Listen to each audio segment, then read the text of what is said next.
Cobham did not ease off after the tactical block. The second phase of the session turned aggressive, scenario-based drills replicating what Rosenior expects at Stamford Bridge.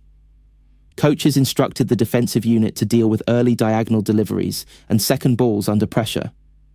Burnley under Scott Parker are not reckless, they are calculated.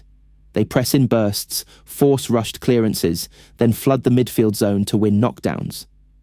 So Benoit Badiashile and Tosin Adarabioyo were drilled relentlessly on first contact dominance, while Moises Caicedo practiced reading the second phase before it even developed. The theme was anticipation, not reaction.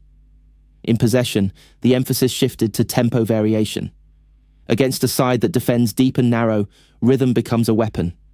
Enzo Fernández orchestrated extended sequences of circulation before accelerating through vertical channels. Cole Palmer repeatedly drifted into the right half space, receiving on the half turn and releasing quick combinations with Pedro Neto. Estevao's confidence was visible, direct, fearless, taking defenders on in isolated duels. Rosenior encouraged it. The bridge can be hostile, and sometimes personality on the ball silences noise faster than structure. The psychological component was equally important. After Parker's respectful praise in the media, there's acknowledgement inside the squad that Burnley will treat this like a measuring stick. Parker knows Chelsea's standards. He understands the weight of the badge. That adds edge to this matchup. Rosenior addressed it directly in the team talk. Respect the opponent, control the environment, do not get dragged into emotional chaos. Burnley will test physical limits early. Chelsea must respond with clarity and composure. Reece James trained at near full intensity today. His movements looked sharper, transitions smoother. Medical staff monitored him closely, but the signs are promising. If he starts, his ability to invert into midfield could be crucial against Burnley's compact shape. Philip Jorgensen was also active in goalkeeper drills, suggesting he could return to the bench. Tosin completed a full session without visible discomfort, strengthening the defensive options. Jamie Gittins remains sidelined, while Romeo Lavia continues progressive rehabilitation.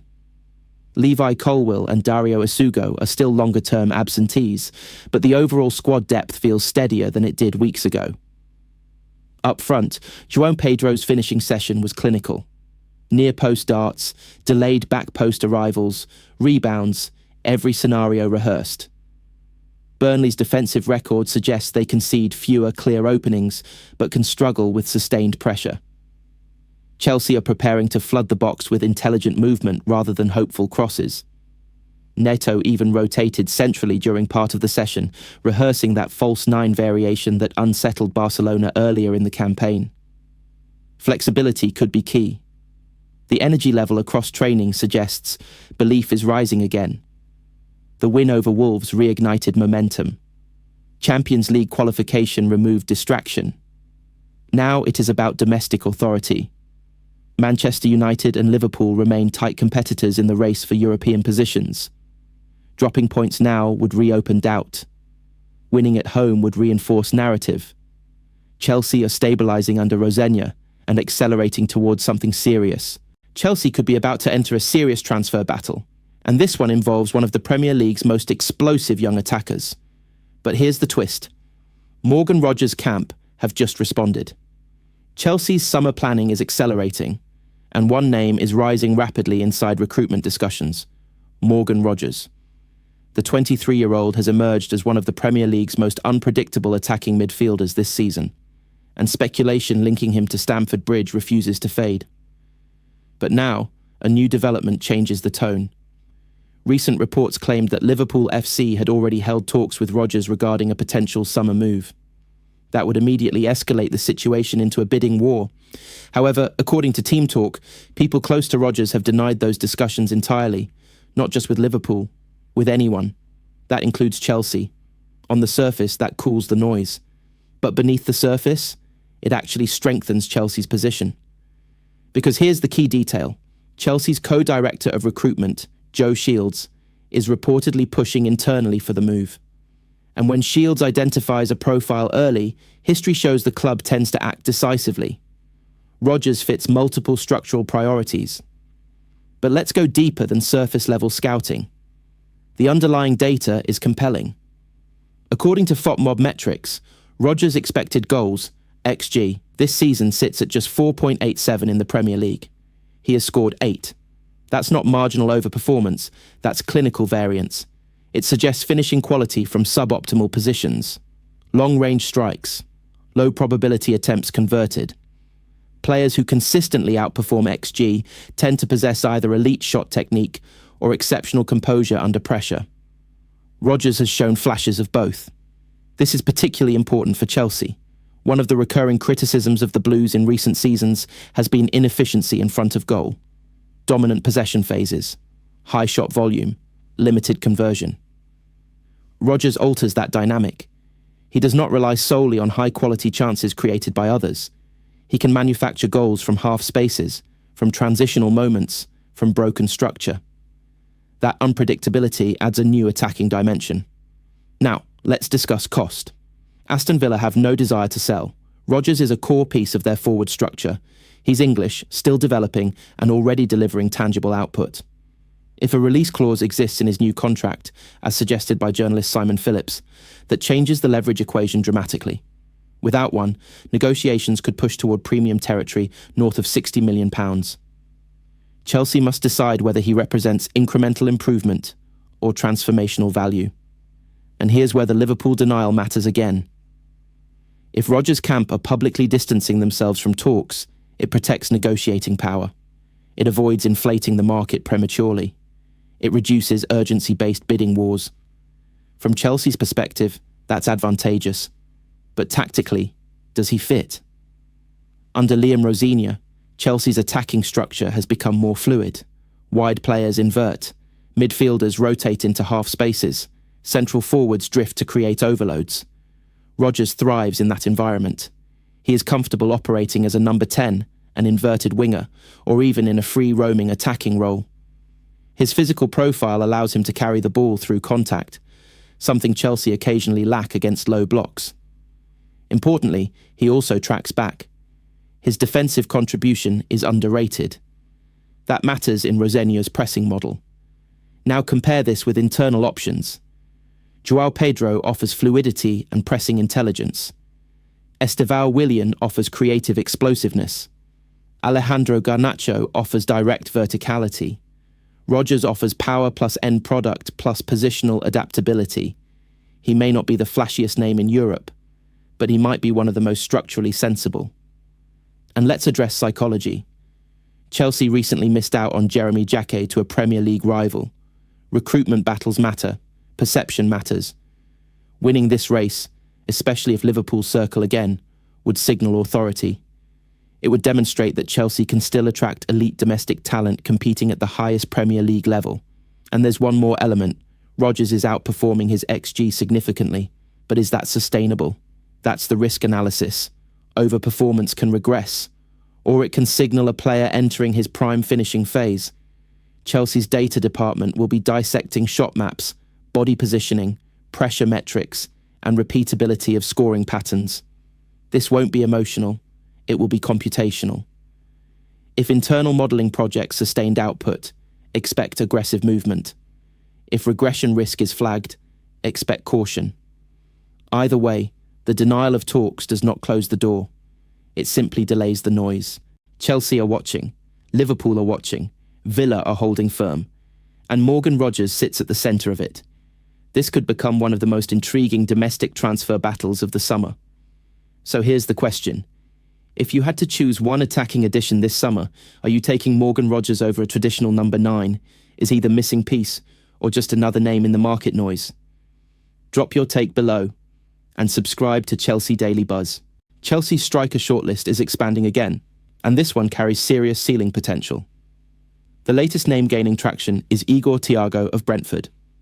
Interest from Chelsea is not isolated. Manchester City and Bayern Munich are also reported admirers. But what elevates this situation beyond routine scouting noise is the internal belief at Brentford. Sources close to the club have suggested they view Thiago as a future best striker in the world candidate. That is not casual praise. That is conviction. Chelsea's attacking depth already looks crowded on paper. João Pedro continues to establish himself. Liam Delap remains a developmental project with physical upside. Marc Guiu provides youthful depth. Emmanuel Emega is arriving from Strasbourg in the summer. Yet, the Blues are still exploring the market. That signals dissatisfaction, not necessarily with talent, but with reliability and elite-level output. Thiago fits a different profile. At 24 years old, he is entering prime years rather than emerging into them. His Premier League numbers are compelling. 17 goals this season, second only to Erling Haaland. An expected goals figure of 14.73 suggests overperformance, clinical execution rather than volume padding. That efficiency matters. Elite sides require forwards who convert marginal chances under pressure. Thiago has demonstrated that capacity. Brentford's structural model complicates matters. The player is under contract until 2031. There is no financial urgency to sell. Sitting 7th in the table under Keith Andrews, the project remains competitive and upwardly stable. From Thiago's perspective, there is no crisis forcing an exit. That shifts leverage decisively toward Brentford. If Chelsea pursue this aggressively, it would require a premium offer, potentially north of £70 to £80 million, depending on bidding dynamics. Manchester City and Bayern Munich monitoring the situation only strengthens Brentford's negotiating position. Scarcity inflates valuation. Tactically, Thiago would offer Rosenior a different attacking dimension. He combines physical presence with intelligent movement across defensive lines. His hold-up play has matured significantly since his time at Club Brugge. In transition, he attacks space aggressively. In structured possession, he can pin centre-backs and create central gravity for wide attackers. The core question becomes squad rationalisation. If Thiago arrives, someone exits. Liam Delap is the most obvious candidate. Manchester United have retained interest after previous attempts to sign him. While Delap possesses raw strength and aerial threat, he has yet to consistently impose himself at Premier League level. Chelsea must decide whether patience outweighs immediate productivity. João Pedro, by contrast, appears secure. His technical fluidity allows him to operate between lines or wide, giving Rosenior flexibility. Guiu remains developmental depth. Emega's arrival adds further internal competition, though his recent injury setback complicates his immediate impact timeline. Signing Thiago would signal a shift away from potential accumulation toward proven domestic output. There is also psychological impact. Brentford labelling him future world-class elevates narrative pressure. Players who carry that internal endorsement often respond with elite mentality. If Chelsea believe the same trajectory exists, delaying could mean watching his value escalate beyond accessibility.